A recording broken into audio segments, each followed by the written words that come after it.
14th of October, and we're sitting here in the Lido Club in Berlin. My name is Kalle from Kalle and next to me are... Hi, I'm Lzzy from Halestorm. And I'm Joe. Nice to meet you both of you. Thank you for the time. Yeah, thank you very much. How was the sound check? Was it great? Sound check is always sound check. We're just trying to make sure everything works. Swapping through some songs, making sure our ears sound good. So you don't have a long sound check right now? No, we're not huge fans of long sound checks. At some point in time, it just ends up being like a practice session. We're like, let's just make sure everything works and that we can hear everything, and then we're good. Yeah, so on this tour, we've been switching the set list up most nights, so might have to go over some songs we haven't played in a few years or something, or if we learned a new one, but otherwise, sound checks are easy. Or sometimes you create a master of puppets on a tour. I saw the video. That was totally spontaneous. We didn't rehearse that at all. He just started playing the riff. I only know the riff too. Yeah, I never really I never really learned the song. I was sitting there, and then everyone started singing. I'm like, oh man, I don't even know. I don't know what's next. And you want to stop and the crowd sing along, so it was really crazy to see. Yeah, that's all we could do at that point. We're like, well, they know it. Go. What venue was it? Where was it? Backstage in Munich. Yeah, backstage in Munich. Okay. Yeah. So how do you like those venues here in Germany so far? I love Germany. Yeah. Germany is by far, I think, one of our favorites, if not our favorite place to visit. Yeah, so we love the beer, we love the food, and the people, and pure debauchery. Yeah, we have so much fun. Everyone who comes to Germany say the most they like is a beer. Why? Is it in America so boring? No. There's definitely some beers, especially now. Like you were saying before, that the craft beers have kind of come to the surface and really come into their own in America. Got an awesome beer. But it's just different here. It's get the good Dunkelweiss. Yeah, get the good Dunkelweiss. Yeah, bratwurst, and a lot of it has to do with the atmosphere, and you drink it in these giant liter mugs, and it's just awesome. It's just fun. It's great. So you try to went to the Oktoberfest next year? Yeah. We just missed Oktoberfest apparently, so yeah. By like a day. By a day, we came over here. It's kind of a bummer because that would have been fun. Okay. But I know that in Las Vegas there's also a Hofbräuhaus where you can go and drink some big beers. Yeah, you can. Yeah. There's a lot of cool beer bars in America, and we've actually been to the Hofbrau in Vegas too, but.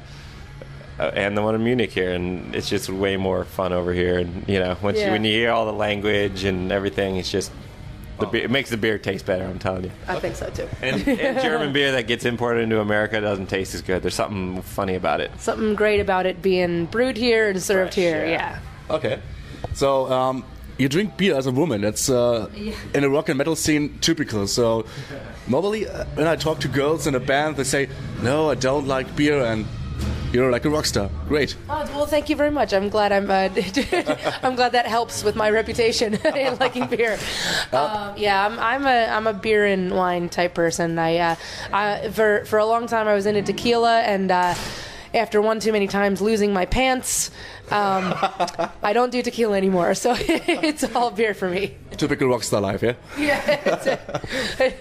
Hopefully not an everyday occurrence, but yes, probably typical. How does it start with you in the music? I read in an interview or listen to an interview that your family is really musician, and you start.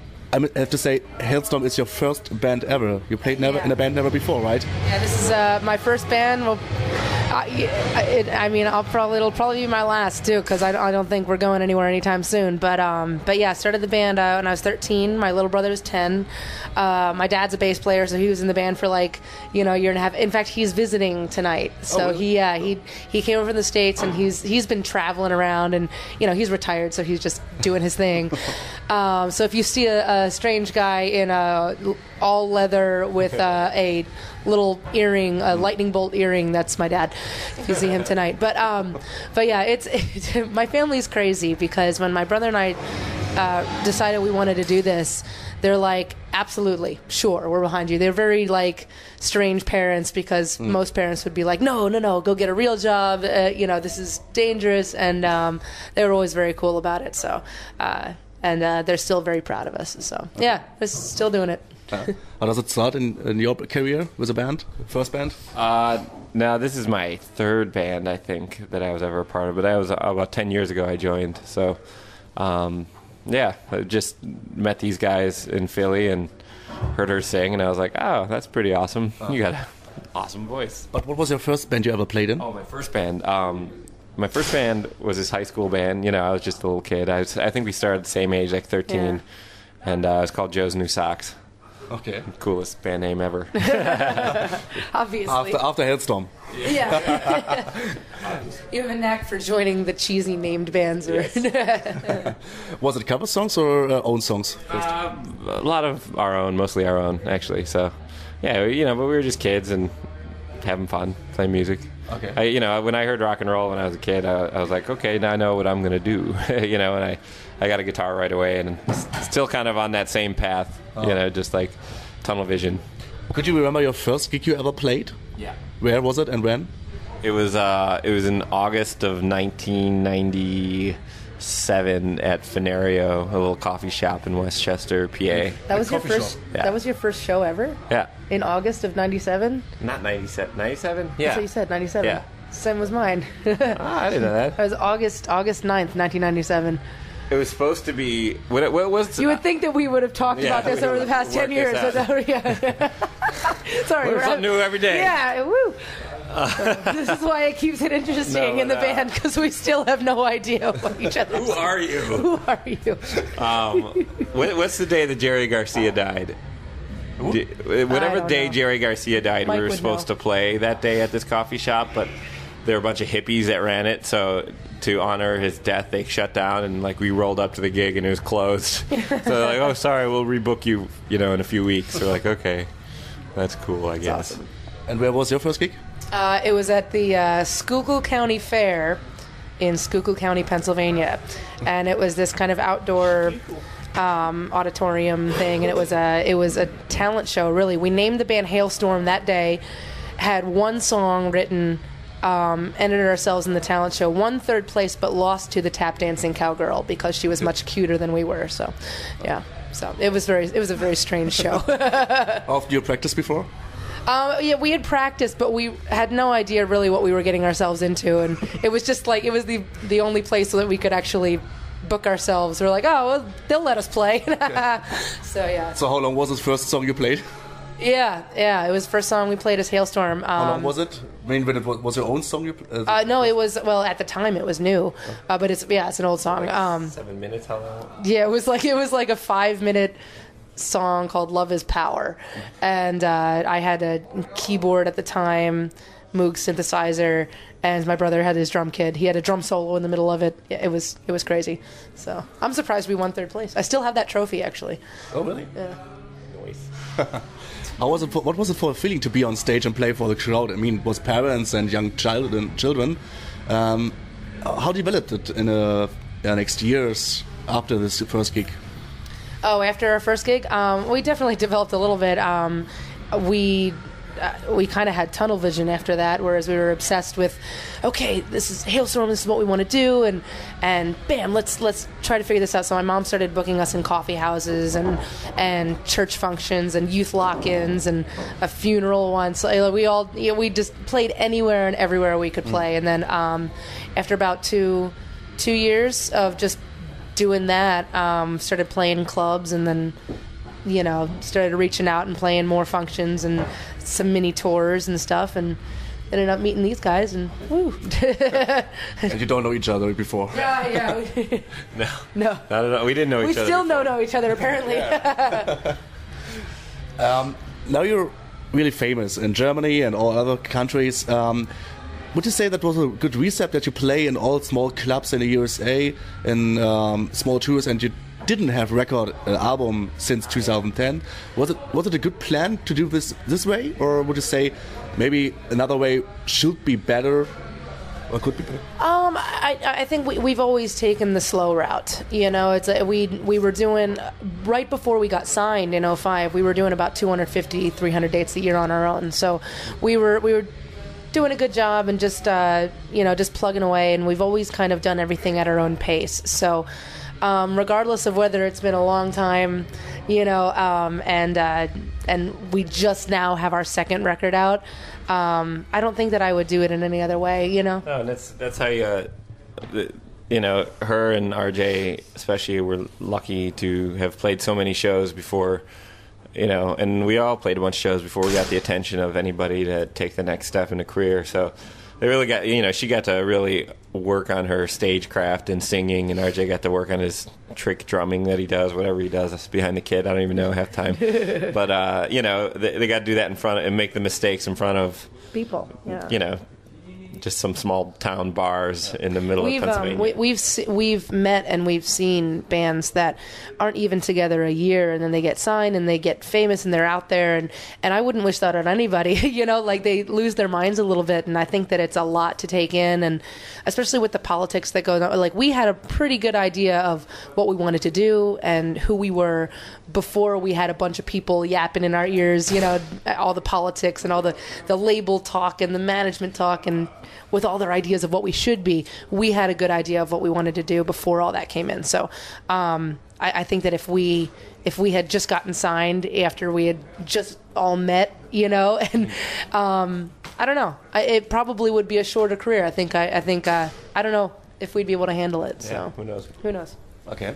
Are you a songwriting in a band? Are you a songwriter in the band? Do you write the songs yourself? We all do. We all contribute a lot. As far as I'm kind of the token lyricist, and a lot of the stuff does start and end with me and my ideas. And but yeah, everybody brings something to the table, and I think that's the kind of the magic of it. It's we don't write a song in the same way twice. You're just kind of chasing whatever gets you excited, and just try to do something. Try to write something every day. Mm. Do you ever think about that you could stand in a crowd and see your own show? How would you describe the show of your band? That chick is crazy. The drummer's crazier. No, I don't know. That's a tough question because it's hard to look at yourself. My first impression would be, what the F is this? And then I think I'd get. I don't know. I don't know. It's weird to think about you watching yourself on stage. I would enjoy conceited, it actually. I like listening to her sing, and the only time I get to really see her perform is when we do karaoke or something, and it's awesome. I'm so drawn into. They make me do karaoke if we go to karaoke bars. Yeah, but it gets so drawn into her presence when she sings to people. It's really cool. So I don't know. I would dig it. I think, and I would be like, wow, that chick is awesome, and she is awesome. Okay. I think I'd be a fan of what we do. How would you describe your own music? It's typical rock. It's nothing with a typical melodic or hard or soft or something like that. It's typical rock. Would you say it's normal garage rock, or how would you describe the music yourself? Not necessarily garage rock. I think that I don't know. It's very straight up. We don't have any of the trickery. We don't play with tracks. We don't do the crazy pour glitter over everybody and bounce around like monkeys. I think that I think it's extremely honest, mainly because we're horrible liars, and if we had to go on and put on this show that really wasn't us, it wouldn't be fun. Yeah, exactly. So music business isn't worth being miserable. Yeah. So I don't know. I think that we are genuinely us on stage, and whatever that may be. It's just hard rock. We are, yeah. It's our version of rock. We like heavy stuff. We like pop songs, and fall somewhere in the middle there. Is there a special meaning to the name Halestorm to your music, or is it just a name? I think we ended up having to grow into our name because the name always sounded heavier than we actually were to me when we were kids. But we named it Halestorm mainly because like I told you before, we had our first show, show. And we're in the family van going to the show, and we weren't planning on being a band at all at that point in time. It was just me and RJ. And so I think it was my brother that turned to me and he's like, it's not cool that we go up there and just say Lzzy and RJ Hale. We have to have a band name. I'm like, well, what do you want to call it? And he's like, well, what about Halestorm? Yeah, that's cool, right? I was like, yeah, that'll be cool for today, And lo and behold, we never changed it. So, yeah, it was out of the mouth of a 10-year-old little boy. His wisdom, in all of his wisdom. Yeah. But and you think in the past he got a good idea, it works. I think so too. I think maybe it was us. Maybe we knew before our time that we were going to sound like Halestorm eventually. What would you say? How important is a light show for a Halestorm show? I think it's important, but we don't really have one. We kind of wing it. Yeah, we've gotten by so long not having a light guy, and I mean, we show up to venues and use the house lighting technician always.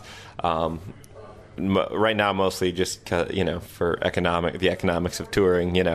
We put our money into other crew people instead. Some bands really.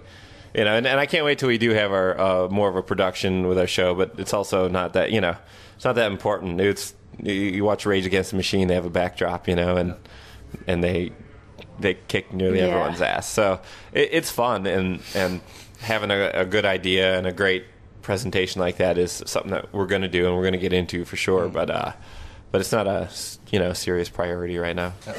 And when you say staying on stage, how does it feel to get the reaction of the fans? I mean, they stand in the crowd, sing your songs. Is it an honor for you? Oh, a complete honor, and it's so high. Yeah, you lose your mind a little bit when that starts happening. It just happened the other night, whereas you forget like that you're actually playing a show. It just becomes this thing, this celebration, this party that you get to have with these people. And I mean, there have been nights where I don't remember half the set. Like when you look back on it, like, oh yeah, did we play that song? I don't even remember playing that song because you were so enthralled with the audience. Yeah, it's the best. That's what keeps you going when you're out here and makes you want to keep doing it night after night and makes it fun is that energy exchange. When the crowd is singing along super loud and they're going at it, it pumps us up. So we play harder and throw some more energy at them, and then they react. It just keeps going until you have this amazing high together, hopefully, and it's fun. But in the crowd, there are more difference. I mean, in Germany, you have the crowd to stand in a crowd. You see the crowd with beer in the hand, and you need a special song and a special moment that they jump around. Would you agree, or would you say, okay, in Germany, the crowd is from the beginning at the show? And what are the most difference between the American crowd and the German crowd? I think that the German crowd, they're more observant to the small movements or the small requests for us. Whereas, for instance, the other night, we were doing our song Dirty Work, and this is one of those songs where I told everybody, I said, when I tell you to do my dirty work, I need everyone to jump up and down. And in the States, they stop within the first time. Like, as in, like, I say, do my dirty work, and they do that. And then the next time I say it, they don't, which I don't expect them to. But here, they did it every single time that I said, do my dirty work in the song. They jumped up and down. So it was like, or you could be, even just clapping to yourself, doing like a small thing because you're grooving in the song. And then all of a sudden they'll start clapping, or they'll do it on their own. I think that, I don't know, it's not like it's better or worse, it's just different, it's different. It's just a different atmosphere. Yeah, I mean, for us anyway, they've been singing, they sing a lot louder over here than they do in the States. And I mean, headline shows in the States draw more people right now, as of now than here. This is our first headlining tour. Yeah. But these guys are louder. I think the crowds over here are just louder, which is cool. It's fun. So we have to come to the end of the interview. I have two more questions. The first one is, would you say that a newcomer band would try to start in the music business right now, that they have to go their own, like you? Or would you say, okay, pick up a guy or a person who knows something about the business? It can go both ways. I think that it's important for you to do everything on your own as much as possible until the point that you absolutely need somebody else, because there's something to be said about knowing what you want, knowing who you are, knowing how you want to sound, and having confidence in what you do without somebody being there saying, oh, you should be doing this and you should be doing that. But I do think that at a certain point in time, it's wonderful to seek out advice. The guys and I, we used to go to music conferences all around and just learn about the music business, meet people, create contacts. As far as getting tied into a label, don't make that your be-all, end-all goal. Yeah, that's just That's a step. It's a step. They're Yeah. just if investors. it's even necessary at this point. Some bands are able to do it DIY their entire lives and not need a label. Which so is actually, really the ideal situation if you can build your own business and can be self-funded from the get-go. You're going to be golden. Okay. So the last question is a really tough question because I want to know your all-time favorite metal rock band with maximum 6 members. You can choose six members. Yeah, they can be alive or be dead. And say the name, which position, and from which band you would choose them. Okay. Good question. That's a good question. Okay, let's see. Lead singer of my band would be Ronnie James Dio from Dio/Black Sabbath. Guitar player. You can choose your own, both your own band. So. Oh, okay. One band for both. Oh, one for both. Okay. So I'll do lead singer Dio. Ha. Okay, fine.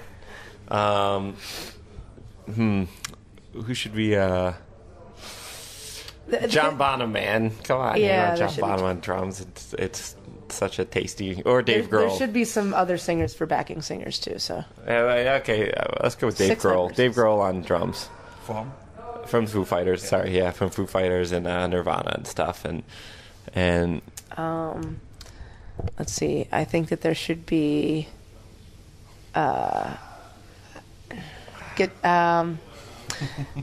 guitarist / vocalist. I think. What do you think about Jeff Buckley?